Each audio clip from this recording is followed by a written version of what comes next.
Ini adalah sebuah kasus rujukan dulu pada saat pasien dirujuk pada rumah sakit kabupaten.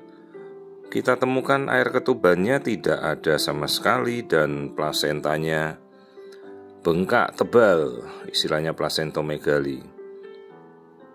Sementara yang kita bingungkan, si ibu tidak ada keluhan pecah ketuban ataupun ada basah merembes. Lebih aneh lagi, ini jantungnya membengkak seperti bayi dengan cardiac failure atau gagal jantung. Artinya bayi ini sudah kepayahan memompa darah, memompa aliran darah ke seluruh tubuh. Sehingga perlu dipikirkan, ada apa kok bayi dalam kandungan sudah gagal jantung, tidak bisa memompa kondisi ini. Jadi suatu korelasi semakin mengaitkan pada suatu kondisi. Plasentanya tebal, bengkak, air ketubannya tidak ada, jantungnya membengkak. Jadi istilahnya kardiomegali. Jadi jantung itu harusnya hanya menempati 30% rongga dada kita. Ini porsinya sudah hampir menempati 80% rongga dada si bayi sendiri. Nah, kemudian kita lihat bagian lain yang ada ginjalnya tidak kita temukan. Jadi korelasinya semakin memperkuat kondisi bahwa bayi ini ada kecacsatan berat, yaitu dia tidak punya ginjal atau agenesis renal bilateral, artinya dua ginjalnya tidak terbentuk. Nah, ini yang kita lihat adalah pembuluh darah arteri abdominalis di sepanjang punggung bayi. Harusnya kalau dia ada ginjal, maka percabangan kedua arteri ini akan memberikan cabang ke kedua ginjal. Ini kita lihat pembuluh darahnya lurus tanpa ada cabang. Dan harusnya ini daerah pinggang bayi, tidak ada terlihat ginjal pada kiri kanannya. Ya, ini suatu kasus kelainan embriologi dari awal di mana bayi ini tidak membentuk ginjalnya sendiri. Jadi kasus yang letal atau kasus mematikan, orang tidak mungkin hidup tanpa ginjal.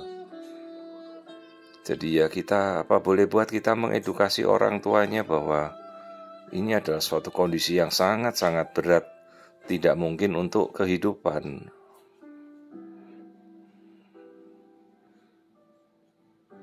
Kenapa dia masih bertahan di dalam kandungan? Karena masih mendapat suplai dari ibunya lewat tali pusat aliran darahnya meskipun tidak ada ketuban.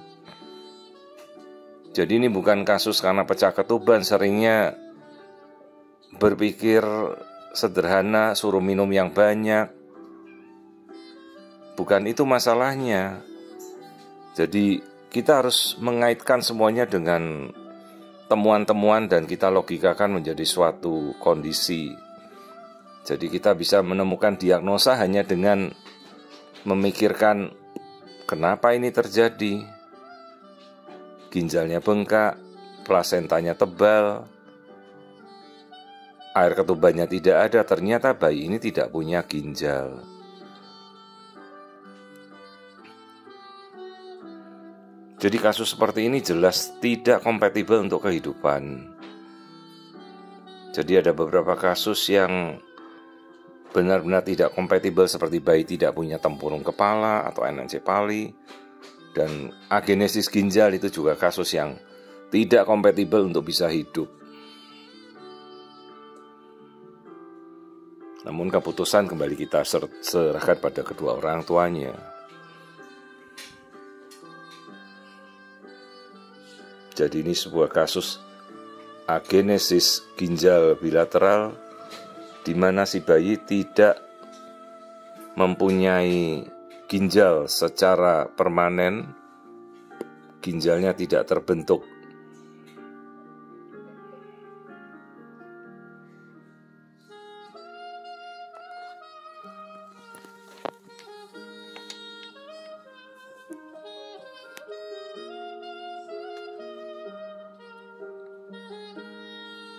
Ini kita melihat kembali percabangan arteri renalis ternyata tidak terbentuk pada daerah aorta abdominal, sehingga ingin memperkuat diagnosa bahwa bayi ini tidak memiliki ginjal secara permanen, dan prognosisnya tentu sangat buruk.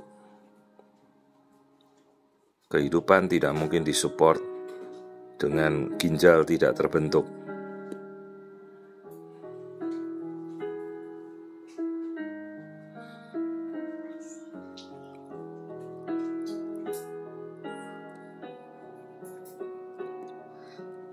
Jadi ini kita amati kembali percabangan dari aorta abdominalis. Paling mudah untuk melihat ginjal yaitu di level setinggi percabangan arteri renalis atau arteri yang mendarai ginjal. Namun di sini arterinya sangat-sangat lurus, tidak ada cabang.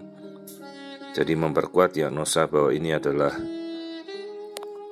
kasus di mana bayi tidak memiliki ginjal pada dua sisi.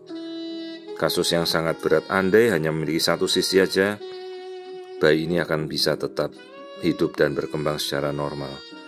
Sayangnya dia tidak punya ginjal sama sekali. Jadi ini kasus yang berat dan tidak kompatibel untuk berlangsungnya suatu kehidupan. Kita perlu memberitahu pada orang tua dan mengedukasi prognosa yang sangat buruk ini.